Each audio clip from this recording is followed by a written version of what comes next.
నీతో పాటు పెళ్లికి ముందు నేను అహల్యని ఇష్టపడ్డాను.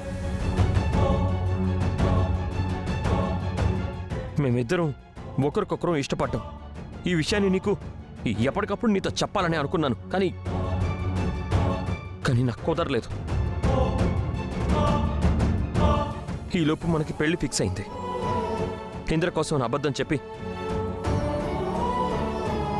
అహల్య కోసం నేను కాశ్మీర్ వెళ్ళాను.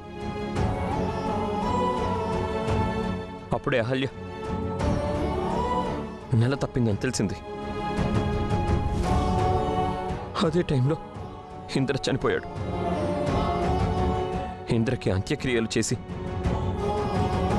అక్కడే అహల్యని పెళ్లి చేసుకొని వచ్చాను. ఇది జరిగింది.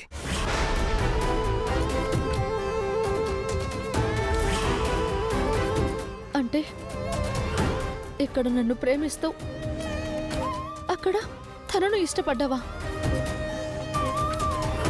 ఇక్కడ నన్ను పెళ్లి చేసుకోకుండా అక్కడ తనని తల్లిని చేసావా? అవును,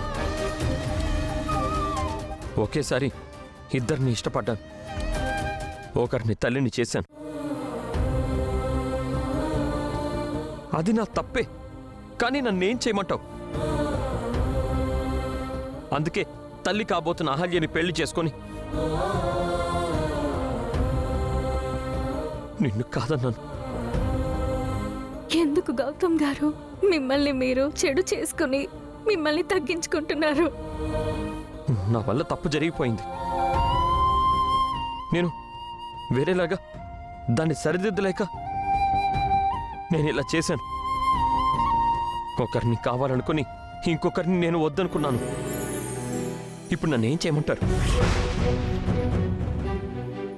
బావుందిరా, తప్పు చేసి మరీ తెగించి మాట్లాడుతున్నావు. ఏంటి అర్జున్ ప్రసాద్, మాట్లాడితే మిలిటరీ డిసిప్లిన్ అంటావు? ఇదే నా క్రమశిక్షణ? ఇదే నా నీ పెంపకం? ఏంటండి వీడిలా చేయడం ఏంటండి? అసలు వీడు మన కొడుకేనా? ఇది మన పెంపకమేనా?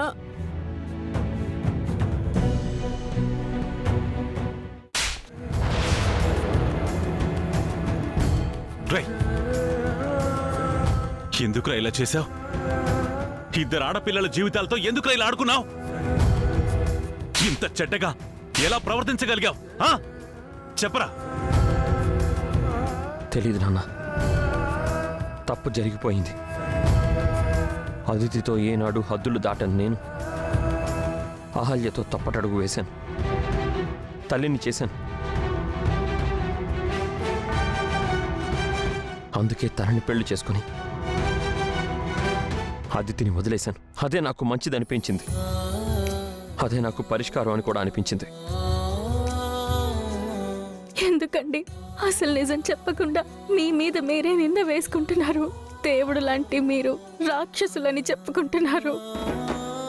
తప్పు చేసింది చాలక ఇలా మాట్లాడుతున్నావేంట్రా? మరి ఇంకెలా మాట్లాడమంటావు నాన్నమ్మ? ఇప్పటికైనా మీకు నిజం తెలియాలని చెప్తున్నాను.